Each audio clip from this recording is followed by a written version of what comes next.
Emily Rodrigues, uma jovem brasileira de 26 anos, morreu em 30 de março de 2023 ao cair do 6º andar de um prédio em Buenos Aires. Ela estava no apartamento do empresário Francisco Sanz Valiente.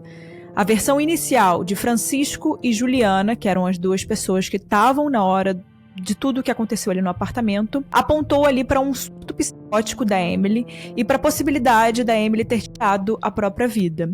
Porém, investigações posteriores revelaram sinais de agressão no corpo da Emily antes dela ter caído do 6º andar e inconsistência ali nos laudos periciais, levantando suspeitas de feminicídio. Francisco chegou a ser preso, mas foi liberado e responde ao processo em liberdade, sem tornozeleira eletrônica. E o caso segue em investigação. Para você saber mais detalhes sobre esse caso, em específico sobre tudo o que aconteceu, sobre a linha do tempo dos fatos, eu já trouxe esse caso aqui no podcast em 2023 e estou trazendo agora o pai da Emily, o Aristides, para poder atualizar a gente sobre esse caso e aprofundar essa discussão, né? Então a gente vai entrevistar agora o pai de Emily Rodrigues. Eu vou deixar também o link do primeiro episódio na descrição para quem quiser saber. Aconselho você ir primeiro no primeiro episódio e depois continuar assistindo aqui se você ainda não ouviu aquele episódio de 2023. Então agora, vamos para a conversa de hoje.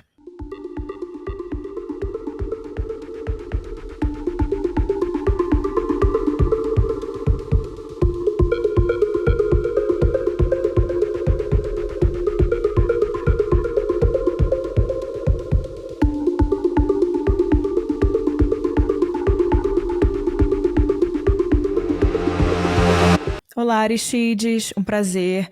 Hoje eu tô aqui para falar um pouco com você sobre o caso da sua filha, Emily Rodrigues. Eu trouxe esse caso em 2023 e, enfim, eu tenho acompanhado tudo que tem sobre esse caso desde então. Porém, tem muito tempo que a gente não escuta, pelo menos do meu lado, assim, como tem muito tempo que eu não vejo nada sobre o caso da Emily.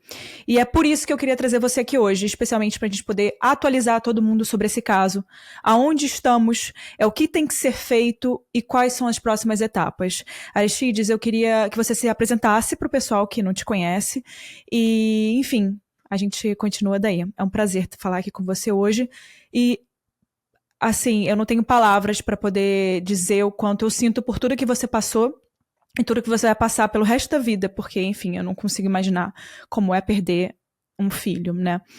É um prazer e, enfim, se apresente para todo mundo. É um prazer, meu nome é Aristides, eu sou o pai de Emily Rodrigues e sou da Bahia. É complexo imaginar, só imaginar como seria perder um filho, né? Algo fora da natureza.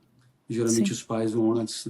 Até hoje, sinceramente, parece que as fichas não caíram. É difícil. Sofro, vai fazer 2 anos, sofro da mesma forma, e aí eu tenho que aprender. É um desafio, eu tenho que aprender a administrar essa dor. E sem dúvidas vou levar comigo aí até os meus últimos dias. Mas enquanto isso, eu tenho essa grande missão e é o que me resta fazer por minha filha, que eu amo muito, que é lutar por justiça. Tem sido um grande desafio, um grande desafio. Eu não imaginava que além do sofrimento de perder uma filha, eu teria ainda que passar por situações de grande decepção com a justiça da Argentina. Não vou generalizar, mas eu tenho vivenciado coisas realmente inacreditáveis.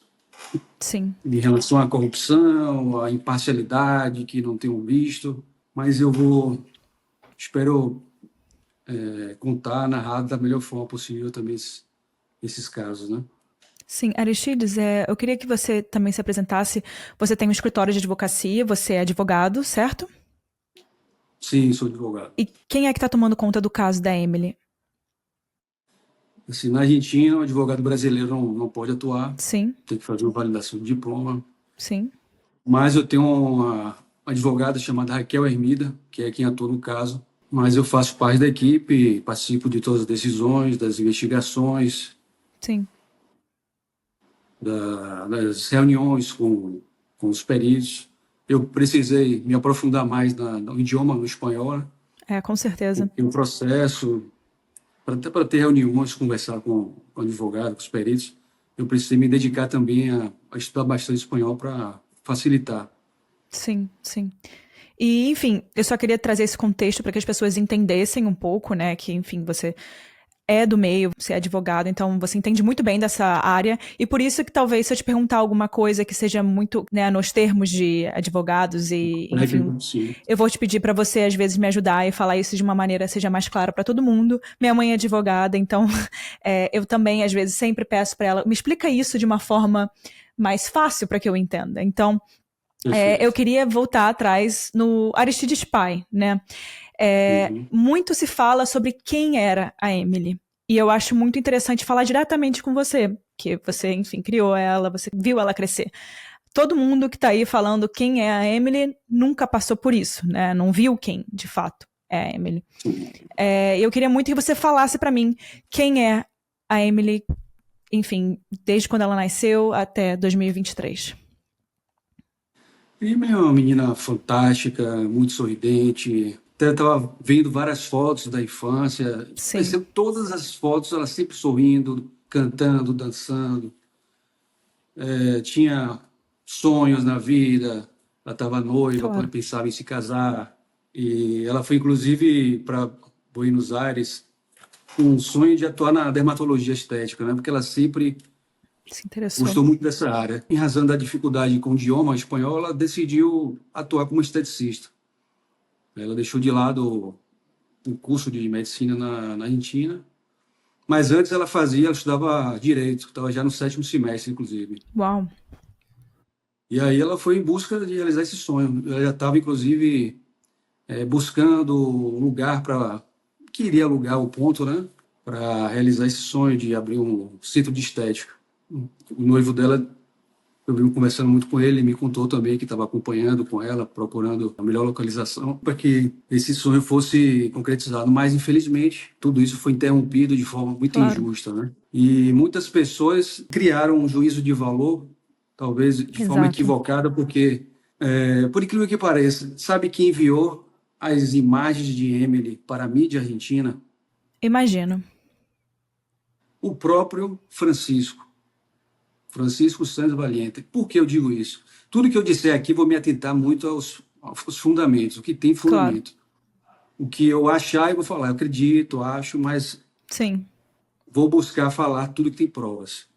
Foi feita a extração forense dos dados do celular dele e foi identificado os registros, tudo que ele fez, né?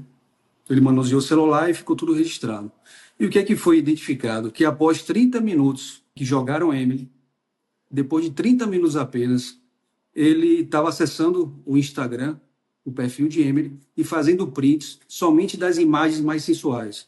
Emily de biquíni, ela tirou umas fotos com o modelo, e ele enviou para a mídia, porque exatamente essas fotos desses prints foram as primeiras imagens que apareceram na mídia argentina. Então ele se encarregou de enviar somente fotos mais sensuais.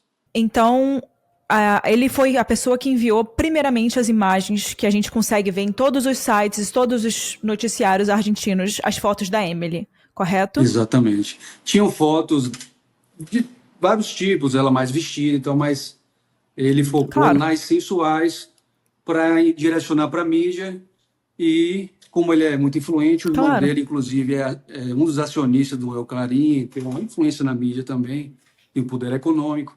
E é o que se viu, a propagação de como se Emily fosse uma prostituta, como se ela tivesse ido para uma festa com drogas, uma festa VIP para se prostituir. Mas, na realidade, a realidade é muito diferente disso. E eu também, desculpa te interromper, mas eu gostaria de falar um pouco sobre isso também, porque essa imagem, e não é só a Emily, não, a Letícia não leve assim pro lado pessoal, como a mulher brasileira fora do Brasil, ela é vista dessa forma. E eles se aproveitaram dessa imagem para poder, né? A mulher brasileira se preocupa sim, como ela está se vestindo, como ela tá. A gente se cuida mais, a gente é mais vaidosa. Isso é normal, ela trabalhava com isso. Sim, ela tinha unhas longas, eu também tenho, faço alongamento de unha. Agora tá curta, mas de vez em quando tá grande. Assim, qualquer mulher faz isso. E independente, se ela trabalhasse com sexos, que não era o caso, Exato. isso não deixa a pessoa ser menor do que a outra ou menos importante do que a outra, né? Perfeito. E, enfim, claro que só que aí é uma situação diferente. Ela estaria ali porque ela se colocou naquela situação de trabalho e tudo mais, mas não era o caso. Uma pergunta, pelos fatos que a gente tem, tudo que você viu ao longo desses 2 anos quase, tem alguma prova de que a Juliana recebia algo ou se beneficiava de levar essas meninas para casa do Francisco? Porque eu não consigo imaginar uma médica que, enfim, levar mulheres para casa de um homem. Qual é o intuito disso, né? Sim. Eu recebi vários relatos, eu conheci, inclusive, 2 meninas, e de forma unânime falava de Juliana, que ela já tinha esse hábito de convidava a amiga, dizia que era para um tipo de festa, chegava lá, era outra história. Outra coisa. Outra coisa, uma festa com um dos amigos dela. Com mais frequência, ela fazia essas festas com o Francisco.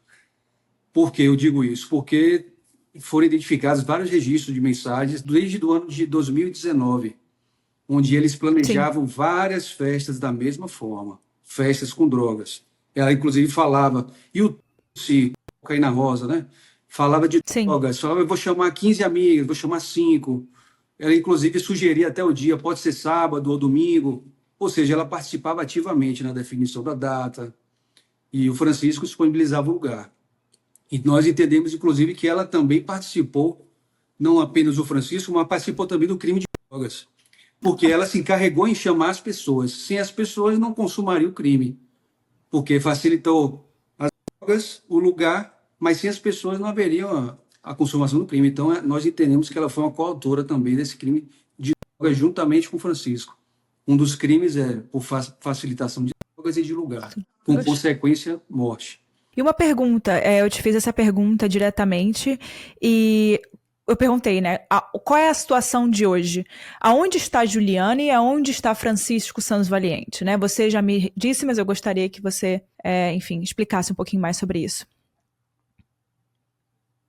Francisco e Juliana continuam na Argentina, sem tornozeleira eletrônica, livres, cuidando da vida deles, enquanto a minha filha está em refrigeração. O corpo está até hoje lá na Argentina.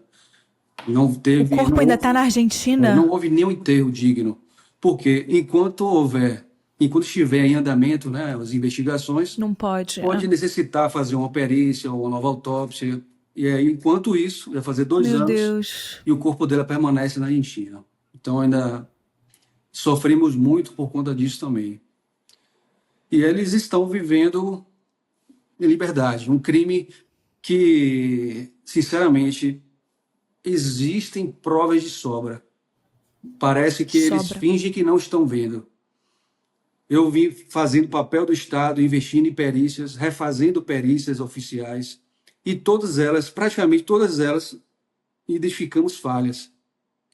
A perícia do corpo, a primeira autópsia, a primeira, se omitiram várias informações, várias lesões atrás da cabeça, atrás do pescoço. Inclusive, dentro dessas lesões existiam elementos com uma tinta branca, bem compatível com a janela que estava destruída.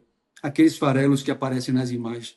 Dentro das lesões. Ou seja, se ela caiu com o rosto para o chão, o que está atrás da cabeça não é a área de impacto da queda. Me desculpe, às vezes eu vou falar caída por causa do espanhol, me acostumei, mas é queda, né? Como a queda ela caiu com o rosto para o chão, então o que está atrás da cabeça não é a área de impacto. Então, e quando você cai, parece que quando você cai de frente, com o rosto para frente, é porque alguém te jogou, não seria mais ou menos isso, a simulação? Eu contratei. Tem alguma forma quando o corpo cai que demonstra que a pessoa ou ela se jogou ou ela foi jogada, né? Me parece que o corpo dela parecia que ela realmente foi jogada, né? Tem isso também. Agora, nós acreditamos muito que ela foi jogada e ela estava ou inconsciente ou semi-inconsciente. Porque não existem fraturas dos braços. E é automático. Quando a pessoa até a pessoa que comete suicídio, automaticamente ela também costuma colocar os braços como inconsciente, né? A proteção. E não haviam fraturas dos braços. E sim, eu contratei o perito Henrique Prager, que é um dos melhores, eu considero como o melhor da Argentina, Ele fez um excelente trabalho. É, eu fiquei muito decepcionado com muitos profissionais de lá, mas ele foi um perito que me deu uma esperança, pô, agora realmente vamos conseguir êxito nas perícias. E Ir ele que pra identificou frente, né? inclusive essas lesões, né, atrás da cabeça. Ele fez também análise da parábola da queda.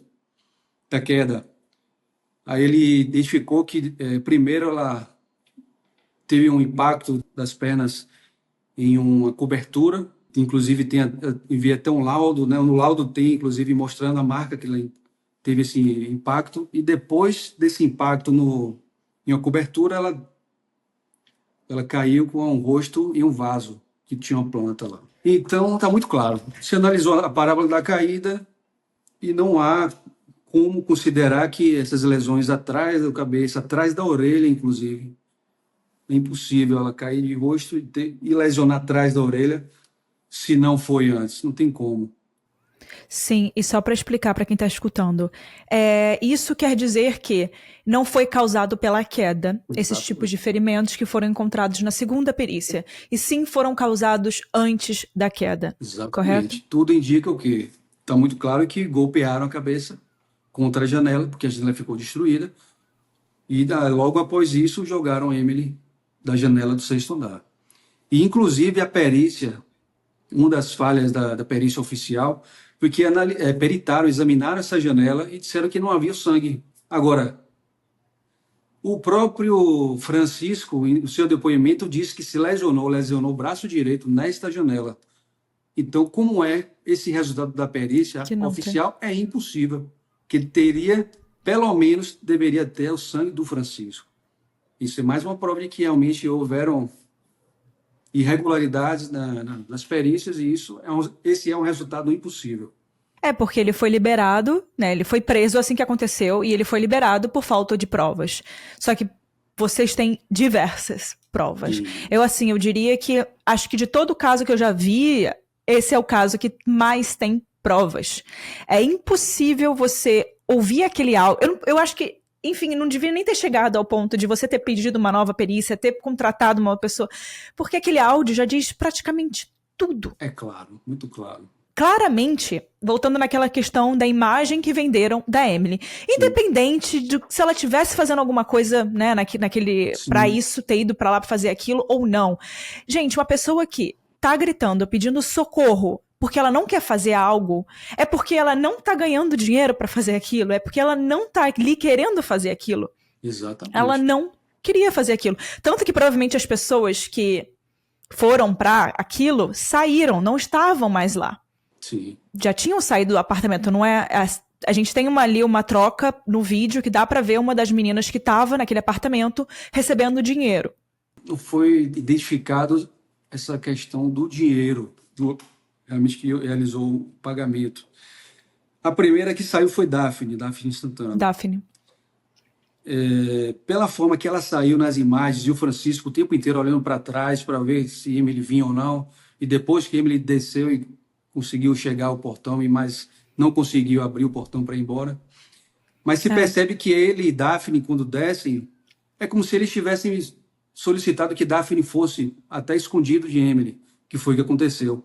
Porque no momento em que Emily foi ligar para o noivo, Daphne sai. Aproveitou no momento que Emily pegou o celular, se distraiu e Daphne saiu correndo para ir embora.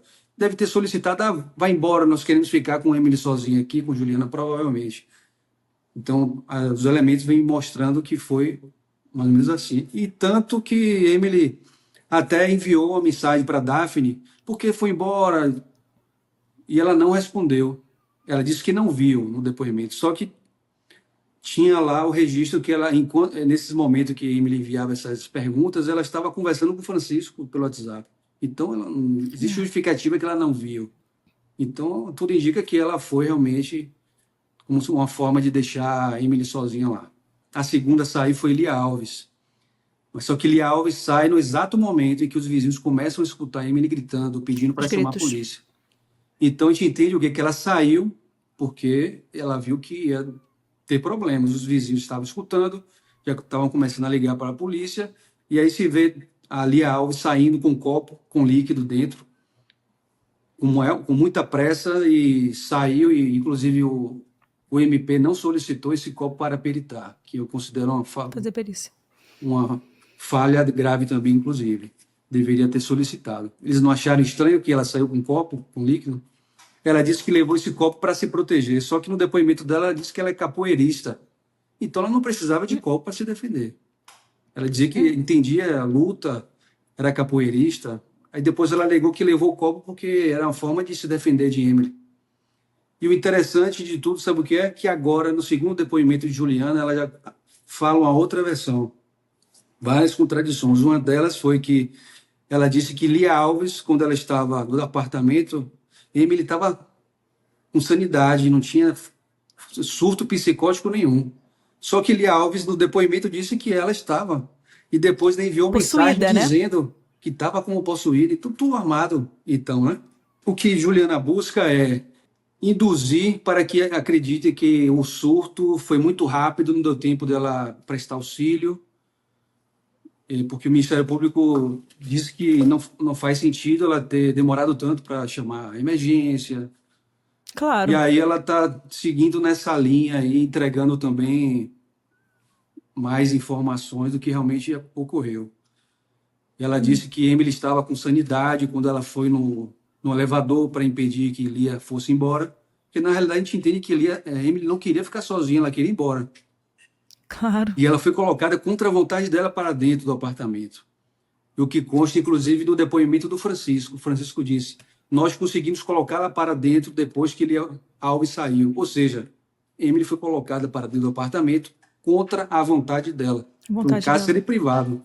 Isso entra em cárcere privado. Então, toda essa imputação de Juliana e tudo que vem surgindo, quanto mais eles falam, mais as peças vão se encaixando, porque mentir dá trabalho, né?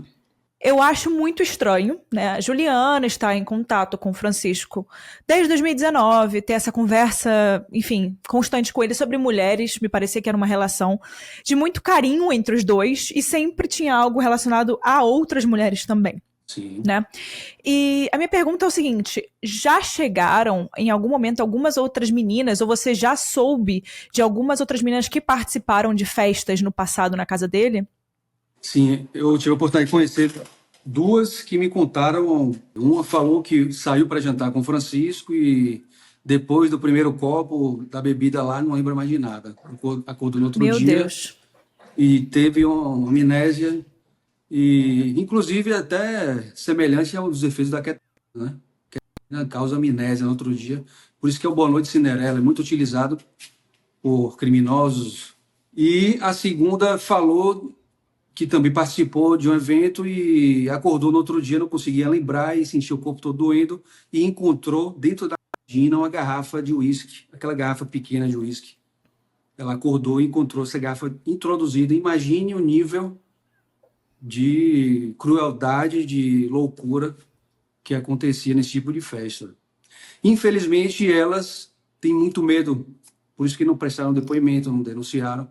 Tem medo porque poder econômico, tem dinheiro, e muitas vítimas, mulheres lá, denunciam e não acontece a punição, acontece muita injustiça, né? O índice de, inclusive na Argentina, é assustador.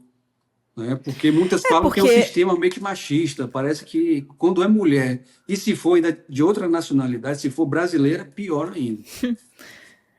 Porque, imagina, você vai lá. Eu como mulher, eu teria o mesmo medo delas. Você vai. A Emily, olha o que aconteceu, o caso da Emily, que foi de grande repercussão. Agora, imagina com elas. Elas estão vivas ainda. Então, assim, imagina, você não quer se colocar numa situação em que talvez você amanhã não esteja, né? Enfim. Claro que a gente nunca. O problema também nunca apoia que as pessoas fiquem caladas, né? Mas Perfeito. Mas também tem que pensar do lado delas, né? Sim, e elas estão observando o quê? Todos os dois estão soltos. Eu vou denunciar para quem? É isso. Eles vão me matar. Todos os dois estão soltos. Isso. Eu vou denunciar? Claro que não, ela vai aparecer morta no dia seguinte. Sim, até que prestou depoimento, amiga de Emily, elas até não permaneceram porque elas sofrendo ameaças. Uma delas falou que Juliana ameaçou ela. Inclusive apresentou o print no Ministério Público, as mensagens. E nada aconteceu. Exato. Estão em liberdade. e vai ao Ministério Público e acusa por delitos incompatíveis com as provas que existem no processo. Se existe esse áudio, qualquer pessoa que escutar esse áudio não precisa nem de equipamento profissional. Basta no celular mesmo Acharam. escutar. Dá para escutar o quê? Os barulhos dos golpes, de pancadas. Enquanto existem os golpes, existe a voz de Emily gritando de dor, pedindo para chamar a polícia, dizendo que estão me matando. Então, se existe o som dos golpes, ela não fala isso para chamar a polícia porque é surto psicótico. Não, isso realmente Sim. a tortura estava acontecendo. Se a pessoa consegue escutar os golpes e os gritos de dor, não há o que alegar. E uma pergunta, você que conhece a Emily, né? O que que aquele grito dela, você já escutou alguma vez ela gritar daquela forma? Nunca escutei e pode ser até hoje, tem momentos que ficam na minha cabeça como se estivesse tocando aquele áudio ali o tempo inteiro. Sim, Nunca é a voz dela, com certeza, e realmente claro. é algo muito impactante. Aquelas gravações são muito impactantes, é muito São. claro que Ainda tem ali, a Juliana sim, dizendo que ela não disse nada. Ela não tá dizendo isso na gravação, né? Ah, ela não diz isso, ela não diz isso. Juliana disse que ela estava falando, até uma entrevista, ela falou, deixa-me ir, deixa-me ir. Não consta isso em nenhum áudio. O que consta é as pancadas, gritando de dor, chame a polícia, Me auxílio, picaram. me pincharam, que é me picaram, depois encontra uma seringa com mina, se encontra um furo compatível com furo de agulha na mão, que o perito Henrique Proega encontrou também, fez um excelente trabalho. Tudo está muito claro, estão na mesa para o juiz decidir, utilizar as provas e julgar, mas isso, infelizmente, não está acontecendo. O Ministério Público está acusando por homicídio modalidade culposa, como se não tivesse prestado auxílio, como se tivesse consumido drogas e ela se jogou. Não tem provas disso. A prova é o contrário, que teve tortura e houve um feminicídio para ocultar um O que abuso. aconteceu? Por que abuso? Porque ela foi jogada sem roupa. O abuso não precisa deixar, inclusive, marcas de que houve uma penetração, algo assim. Basta até o desnudar, já configura também um abuso. E a blusa dela foi encontrada onde? Em cima Na da cama cama dele. do Francisco, com sangue e DNA dele. E do lado dessa cama tinha o quê? Uma escopeta com munição. É uma cena o quê? Uma cena de um abuso. E nesse quarto encontraram vários preservativos usados, encontraram 25 amostras de sangue e sêmen, assim, mina. Não há E dúvida. isso porque a cena teria sido limpa já, né? Exato. Com toda a modificação que fizeram, e ainda conseguimos identificar esses elementos que são inquestionáveis. Uma prova objetiva de que eles fizeram a alteração da cena do crime. No áudio se escuta perfeitamente vidro quebrando. Onde estão os vidros? Não Sim. encontraram. A polícia disse que não tinha nenhum vidro quebrado, mas se escuta perfeitamente no áudio da segunda chamada. E isso é uma prova o quê? Objetiva de que realmente fizeram a limpeza do apartamento. Juliana estava nesse momento, Francisco também. E os vidros e as drogas fizeram a modificação. E também porque parece que foram encontradas todas aquelas. A lista de coisas que a Juliana, eu acho, estava conversando com ele, e ele também tinha pedido essas drogas, de alguma forma, acho que encontraram esses recibos do que ele tinha pedido para algum fornecedor. Sim. E todas essas substâncias foram também encontradas no corpo dela, né? As Exatamente. mesmas. E as testemunhas disseram: chegamos no apartamento, tinha uma mesa com 2 pratos, uma cheia de e outro prato cheio de mina e outras coisas. Marihuana. Então as testemunhas disseram né? também, né? Tinham Tudo, né? sumiram. Realmente. E mistura delas, né? Porque o que a gente sabe é que o Francisco, ele usa a branca, né? Eu não gosto de falar o nome delas porque às vezes a plataforma não deixa. Sim. Ele usava a branca, então ele não misturava as coisas, ele sabia muito bem o que fazia. Perigo, a sim. outra, a outra, né, a Juliana, também sabia muito bem o que fazia, até porque ela era médica, ela pode, de certa forma, administrar qualquer tipo de coisa. Eu não estou aqui, né, dizendo, mas segundo tudo que tem de provas, a Emily tem um furo na mão. Sim. De acordo com os documentos que você me enviou, eu vou colocar aqui, se você liberar, Perfeito. eu coloco a imagem de um furo na mão da Emily, e foi encontrado uma seringa também no apartamento com um líquido dentro, que também é uma droga. Que confirmou eu não fico falando o nome que era daquela... Sim. Sim, com K. Sim. E quem é a pessoa dentro do apartamento que sabe, de certa forma, administrar esse tipo de coisa, né? Com certeza, um médico saberia fazer isso. Enfim, além de toda a responsabilidade de chamar pessoas para um ambiente com tudo isso, e, de certa forma, o médico não deveria recomendar um uso de substâncias ilícitas, né? E também, ainda mais a mistura deles também. Sim. E não a médica chamar para um local com drogas. E mais do que isso, chamar para um local com drogas e ainda propagar que era bom para deixar ativa. Quem falou isso, a testemunha Lia Alves falou. Juliana disse que ela gostava muito de usar o branco, né? E dizia que era muito bom utilizar para deixar mais ativo, ou seja, ela propagava, incentivava, induzia que todo mundo consumisse as drogas. Deveria ser o contrário, a médica sabe do risco, e muito mais quando se misturam vários tipos de drogas, né? Outra coisa que eu não quero me esquecer desse ponto, que é falando sobre o papel do médico, né, de quando tá acontecendo esse tipo de coisa, eu achei assim, eu acho que de tudo que esse caso tem de bizarro, esse é o que mais me deixa chocada. A Emily chegou no hospital sem bolsa, sem documentos, as coisas dela estavam no apartamento, correto? Sim. E sem ninguém, ela chegou sozinha, né? Isso, ela poderia com certeza ser dada como indigente, que é uma coisa horrorosa, assim, né? Uma pessoa que chegou ali com amigas e todo mundo sabia quem ela era. Então, assim, eu não sei se eu tô dizendo alguma coisa errada, se você quiser me corrigir, se eu deixei, de falar alguma coisa, mas tudo que eu pesquisei estava muito claro que a bolsa e os documentos dela não foram com ela. O documento de Emily estava na bolsa dela. Quem abriu a bolsa e tirou foi a Juliana Mourão. Por quê? Porque a polícia recebeu esse documento de Juliana Mourão, além das chaves do carro que era do sogro de Emily também. E no momento que ela tentou fugir. Que elas chegaram no local. Ou seja, jogaram pela janela, ela foi, abriu a bolsa, pegou o documento de Emily, e isso está no processo, o documento dela lá. Como é que o documento dela parou lá? Estava na bolsa. Quem pegou, abriu a bolsa, Juliana, para pegar as chaves e o documento que foram entregues para a polícia. Entregou para a polícia. E ela pegou no momento em que estava tentando fugir do prédio. Mas aí foi barrada pelo policial na entrada do prédio. E ela disse o que para o policial? O policial perguntou qual é o nome dela. Ah, não sei, por conselho de meu advogado, não vou falar.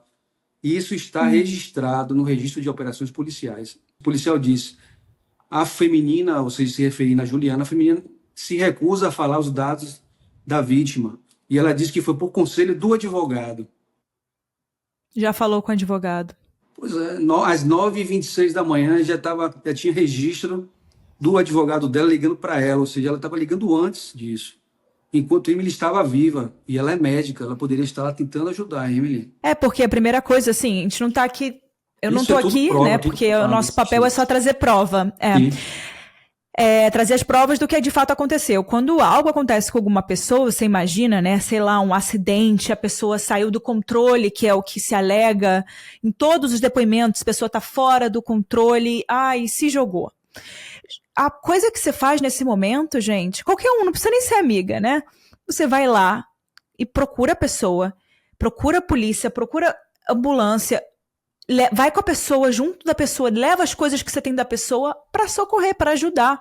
E por mais que às vezes você, nesse caso ela tinha um médico, né, que aí pode fazer o primeiro socorro ali, não estava meu turno, né, não estava trabalhando. Tudo bem, mas assim... Ela falou isso, sabe? Porque eu ajudei porque eu não estava trabalhando, estava ali na festa, ela chegou a falar isso em uma entrevista. Incrível. Enfim, não era... Me parece que não fazia parte ali do momento, né? Ela fez isso, enfim. E uma informação que acredito que não foi dito na mídia ainda. Eles chamam de obreiros. São pessoas que fazem da construção civil, estavam trabalhando no prédio. Enquanto Emily gritava, eles foram e estavam golpeando a porta para tentar abrir a porta, para ajudar a Emily. Nem a Juliana nem o Francisco não abriram a porta. Eles não queriam ajuda. O Francisco não estava ligando para a polícia. Eles estavam golpeando, até no áudio o perito conseguiu identificar o som dos golpes na porta. O que coincide com o depoimento do pedreiro que falou que meu filho estava golpeando a porta e eles não estavam abrindo, enquanto ele me pedia ajuda. Eles deveriam abrir a porta para ter auxílio, né, de outras pessoas. Claro, óbvio. Muito claro, não abriram Óbvio. porque não queriam ajuda. Eu acho que tudo desse caso, assim, revolta. E principalmente porque a gente às vezes fala, eu falo muito às vezes da justiça do Brasil, né? Mas a gente vê que tem a maioria dos nossos países vizinhos também, a gente acaba passando pelas mesmas coisas. Porém, eu sempre gosto de dizer, eu acho que você, advogado, também gosta de, enfim, deve pensar do mesmo jeito que eu, é que a justiça, a gente precisa acreditar na justiça, né? Porque é uma das coisas mais importantes como sociedade é a gente acreditar que ela exista. E, enfim, eu espero que a gente realmente encontre justiça nesse caso.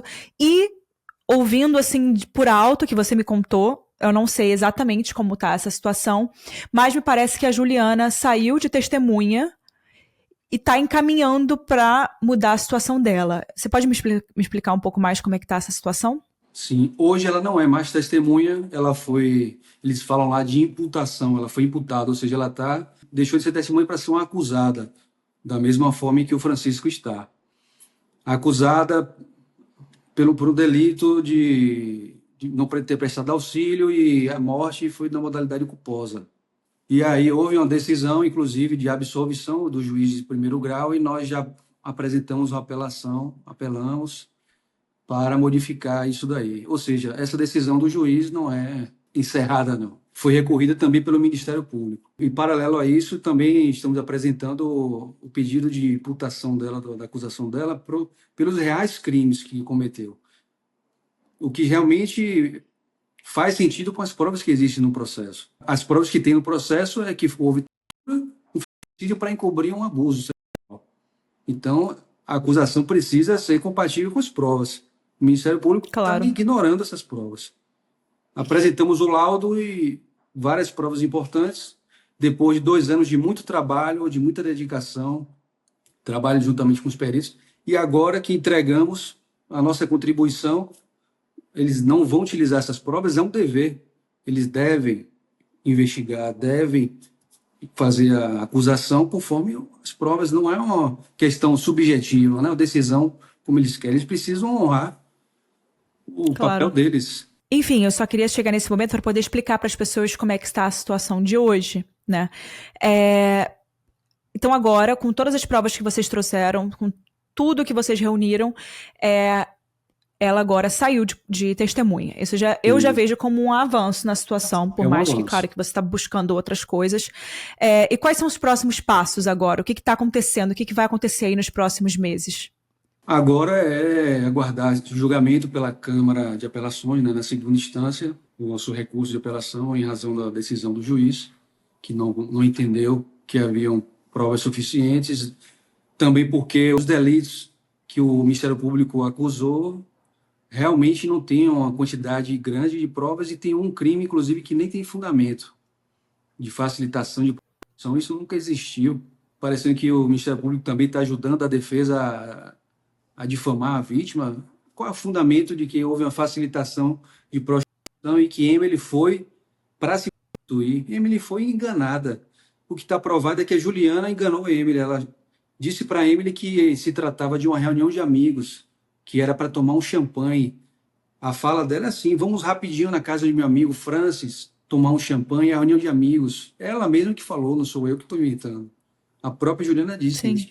E quando, na verdade, era o quê? Um apartamento cheio de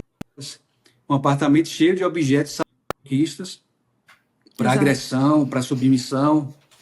E, inclusive, não encontraram as algemas. Tinha uma coleção de objetos, mas as algemas não encontraram. E tem lesões compatíveis com o uso de algemas no punho dela, no lado do punho direito. Aí teve o Ministério Público disse, não, isso aí foi causado pela pulseira, só que as pulseiras são lisas. e a lesão é triangular, é um formato compatível com a mecânica da algema. É impossível aquela pulseira se machucar. Ela pode machucar de prender, né? De alguma forma prender em alguma coisa e aí meio que fazer assim. Sim, Mas arranhar não tem como. Eu exato. falo porque eu já tive uma pulseira daquela. Acho que a grande maioria das mulheres tem aquela pulseira. Dá pra você. Ela abre e é um clipe, né? Ela abre e fecha assim. Ela não tem nada que machuque, como por exemplo, talvez essa daqui tem, que pode machucar aqui, tem um negócio pendurado. E também além disso, né? Como é que assim, eu acho que claro que não é dizer nada bom disso, mas graças a Deus a Emily estava usando uma calça jeans naquele dia. Porque imagina se fosse um vestido. Agora, com tudo que a gente tem desse caso, eles, né, enfim, dizem que a calça ele ficou puxando a calça para ela não se jogar. Como é que sai uma calça quando você tá tentando segurar alguém para não se jogar? Uma calça jeans, gente. Qualquer um sabe colocar e tirar uma calça jeans. Como é que você segura alguém e a calça jeans sai? Em movimento. Você me explica um pouco sobre isso? Como é que foi essa parte da calça jeans dela? O Francisco disse que eles estavam na sala. E de repente, Emily saiu correndo por um corredor em direção a essa janela que eles chamam de pulmão do edifício, aquela parte interna. Sim, E aí ele dentro, disse nas que partes internas. E disse que quando ela estava nesse corredor, ele tentou agarrá-la e eles caíram no chão, só que ela levantou mais rapidamente do que ele ficou no chão ainda, e ela saiu de alguma forma fantasiosa, pulou, escapuliu da calça, e abriu a janela e se jogou. Só que a testemunha que estava no terceiro andar disse que nesse momento, que ele narrou essa história toda, nesse momento ele já estava em pé, atrás dela, os dois estavam em pé, na frente da janela, discutindo. Uma senhora, né? Uma senhora. Estavam discutindo em pé. E ela viu o Francisco e viu Emily. Emily olhou nos olhos dela e falou: por favor, chame a polícia. Uma pessoa em surto não tem um comportamento desse. E ela também não viu as mãos de Emily. As mãos estavam para dentro do apartamento. O que coincide com a lesão de algema, poderia estar ali imobilizada. Porque uma pessoa que quer se jogar, você iria ver as mãos, ela tentando colocar as mãos para fora, para sair, para pular, mas na realidade não foi essa. Todo mundo só escutou o quê? Gritos dela pedindo auxílio para chamar a polícia, ninguém viu as mãos dela. Impossível também que o Francisco, na estrutura da física que ele tem, muito mais alto, muito mais forte, e a Juliana, médica também, mais alta que ela, não conseguiram segurar a Emily, que tinha uma estrutura de uma menina, de 1,5 m, 50 e poucos quilos. Não, e até tem imagens, né, que são fotos que o Francisco tirou e enviou ali enquanto ela estava no apartamento. Quando as coisas ainda estavam normais, entre aspas, né? Quando não estava acontecendo um possível crime. Ao meu ver, isso claramente mostra um homem querendo mostrar, de certa forma, que está com mulheres no apartamento. E que vai fazer alguma coisa com essas mulheres no apartamento. E Emily não estava pousando na foto. Emily estava conversando com outras pessoas. E ele tirou 2 fotos, que foram encontradas no celular dele. 2 fotos em direção às partes íntimas. Ou seja, claramente ele tinha uma intenção de natureza sexual. Para baixo. Exato. Eu falo sobre essa parte da calça jeans porque, para mim, como mulher, isso deixa muito claro. Um top sair, às vezes em alguma atitude de realmente, como eles estavam dizendo que ela estava possuída, um top pode sair. Mas, assim, aparecer numa cama bonitinho, dobradinho, é um pouco complicado. Porém, uma calça jeans, e eu vejo pelo vídeo da Emily, a calça não era uma calça larga, era uma calça certinha no corpo dela. Uma calça daquela, você tem que puxar para tirar. E você tira uma perna larga, né? E tira outra. E mesmo se fosse larga, quando vai caminhar, não tem como sair com facilidade em movimento. Não. Inclusive, essa calça, por incrível que pareça, o Ministério Público não pediu a perícia dessa calça. Só examinaram a camisa, que encontrou sangue e DNA dele. E por que não periciou a calça? O que é que está faltando? Nós pedimos. Por que será? Foram encontrados preservativos, correto? Sim. E alguns não eram só um, por exemplo, né? Sim. E isso te dá a entender que pode ser o quê? Por que tantos preservativos? Eles disseram que não teve sexo com ninguém essa noite. Aí se encontraram vários preservativos usados e um deles tinha sangue da parte externa e sêmen na parte interna. Não teve sexo porque tem esse sêmen, esses tantos preservativos usados. E aí analisaram um dos preservativos, deveriam peritar todos os preservativos usados. Só peritaram um e disseram, realmente tem DNA do sexo feminino, mas não tem como dizer quem era. E do sêmen identificou que era do Francisco. Ele fazia o quê? Coleção de preservativos usados? Ele disse, como é que vai saber se foi desse dia ou não? Ele tinha, inclusive, a funcionária do lar, a empregada que ia diariamente lá, que Para organizar a casa. identificou também mensagens dela, ela estava indo fazer a limpeza do apartamento. Aí ele falou, não precisa vir, está tendo uma festa. Ou seja, ele tinha a pessoa que fazia esse serviço. Ou seja, a casa estava normalmente em ordem, né? Sim. Enfim, uma outra pergunta que eu realmente acho muito interessante, algumas coisas. Por exemplo, beleza, encontraram diversos preservativos, não foi na primeira análise, né? Foram depois, tiveram que pedir outras para ir encontrarem eles, né? Isso. Na primeira inspeção no apartamento, disseram que não tinha nada, não tinha sangue, não tinha sêmen, nada. Só que na segunda inspeção ocular, em que os juízes da Câmara tiveram a iniciativa de participar, aí encontraram 25 amostras, 25. Antes disseram que não tinha nada. Agora, de repente, surgem 25 amostras de sangue e sêmen. Muito estranho. Na véspera dessa inspeção ocular, em que iriam ter a participação dos juízes da Câmara, que são 3, o que aconteceu? O juiz de primeira instância autorizou, o mesmo juiz que deu a liberdade do Francisco e disse que não tinham provas. Esse mesmo juiz, nesse mesmo momento, ele autorizou para que os advogados do Francisco entrassem no apartamento, na véspera de uma inspeção, para buscarem, sabe o quê? O passaporte do Francisco. Para que eles estavam proibidos até de sair do país. Porque eles tinham que entrar antes, na véspera de uma inspeção ocular, com a participação dos juízes. O que é que se encontrou nessa inspeção?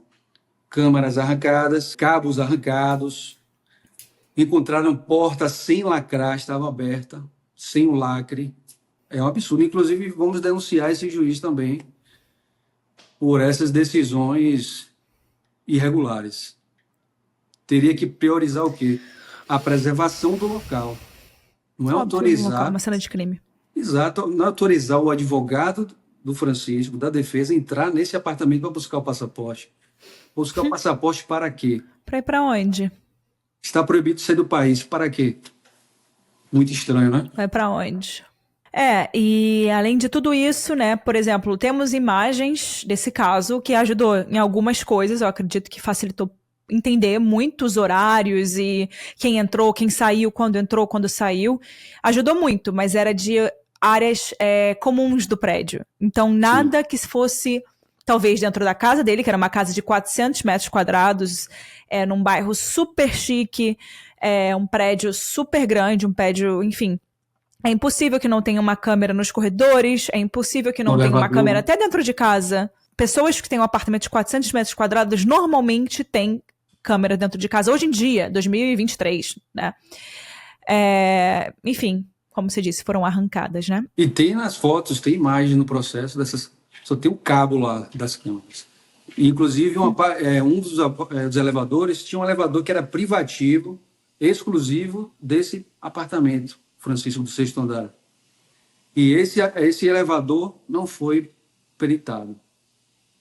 Descobrimos há pouco tempo que existia esse elevador. E nesse elevador, provavelmente tinha câmeras também. Mas mesmo com todas as irregularidades, graças a Deus e com muito trabalho também, muita dedicação, e com a ajuda do perito também, Henrique Prager, a advogada Raquel Hermi também, que está fazendo um bom trabalho. Agora... conseguimos também muitas provas, por mais que eles tivessem modificado, alterado a cena e tudo mais. Não foi por acaso também que eu precisei substituir advogados, né? 3 vezes. Então é isso, gente. A gente já tá aqui há quase 1 hora com o Aristides. E tem muita coisa que eu queria falar sobre esse caso. E se for necessário, enfim, tiver muitas perguntas das pessoas, a gente realmente achar que vale, a gente possa até tentar chamar o Aristides de novo pra gente conversar mais. Muitas perguntas que tem pra fazer. Enfim, tenho um documento aqui aberto com muitas coisas que tem sobre esse caso que eu estudei e muitas perguntas também sem respostas, né? Mas uma das coisas principais que eu queria trazer aqui era quem era Emily, que eu acho que isso tá muito aberto, né? Porque é muito fácil você criar uma imagem de uma pessoa depois que essa pessoa falece, né? E eu acho muito importante trazer a sua imagem do que você lembra da Emily, do que você, como pai, que é uma menina que estava ali tentando correr atrás das coisas dela, conquistando as coisas dela. Eu tenho mais ou menos a mesma idade que a Emily tinha. Eu moro fora, e tem todos os riscos que a gente passa como mulher que mora fora, na idade que a gente está, que querendo ou não, a gente às vezes fica mais vulnerável, porque a gente está buscando certas coisas, a gente está procurando um trabalho, a gente está procurando entrar numa faculdade, e às vezes a gente faz amizade com pessoas que a gente, quando está num país novo, a gente não sabe quem são.